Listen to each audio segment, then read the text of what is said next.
Joining us for more, Ukrainian Parliament member Kira Rudik. She is now here in our nation's capital, actually meeting with lawmakers as well. We'll get to that in just a second, Kira. But as we just heard in Ian's piece, President Putin is in Iran to discuss these resolving differences in Syria. But there is much more at stake as this war rages on in Ukraine. Clearly, U.S. officials warned that Tehran could provide armed drones to help Russia, though Iran does continue to deny that. How much of an impact do you think this rare trip abroad could have on Russia's leverage in the Middle East?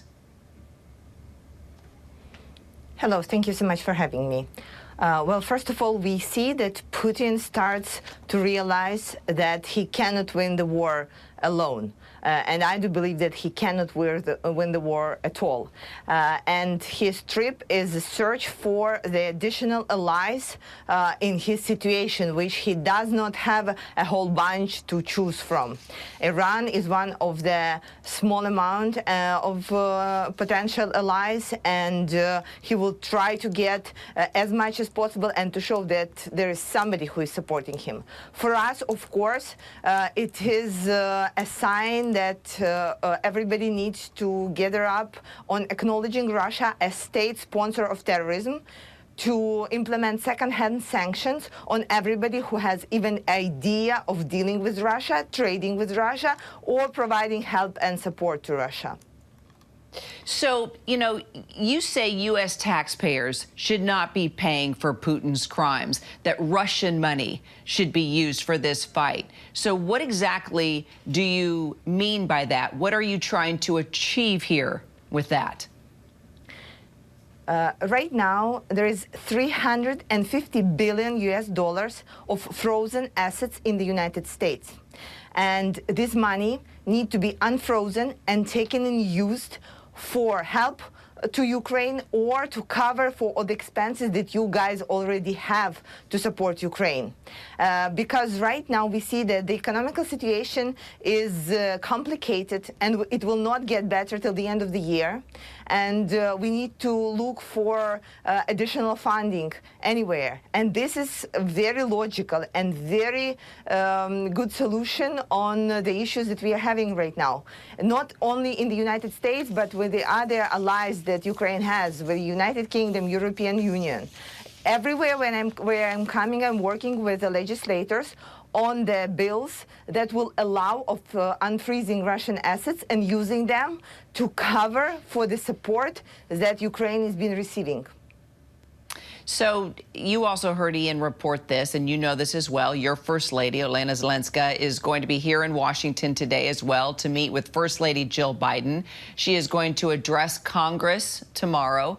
What can we expect from her trip and her speech to lawmakers, and what will she be seeking here? She is seeking the support for our country. She's seeking for more weapons, more money, and more sanctions against Russia. Because all of us, we are Team Ukraine, we are coming as one, and we know that the only and the first thing that we need to get for our country, anywhere we go, is the victory in this war.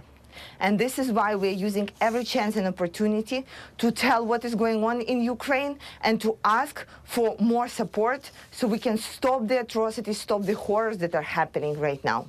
And I'm sure that this is what First Lady Olena Zelenska will be talking about, making sure that Russia is acknowledged a country state sponsor of terrorism, making sure that we are getting their assets used for our sake, making sure that the support that we're already getting continues. This is incredibly important, and this is the message that we are spreading throughout the world at any possible and impossible opportunity. So I also want to take the opportunity to ask you about just Zelensky's closest allies here. He actually suspended his intelligence service chief and prosecutor general after more than 600 cases of collaboration with Russia by officials in their agencies. What's going on here, Kira? Why the lack of loyalty among those that are supposed to be supporting your president and this fight against the Russians? Well, we are investigating those cases. Right now, we as parliamentarians are acting in lieu of the democratic principle and processes that our country and our parliament have. So if there are allegations and if there are questions, they need to be investigated, the proofs provided, and then we can make statements and tell concretely what happened. Of course, no countries were ready for this war, and there were people who obviously were influenced or even bought by Russians. We know that. We just need to stick to the democratic principles. This is what I strongly believe in. Kira Rudik, we'll follow your trip here while you're in the States. Appreciate your time today. Thank you, and glory to Ukraine.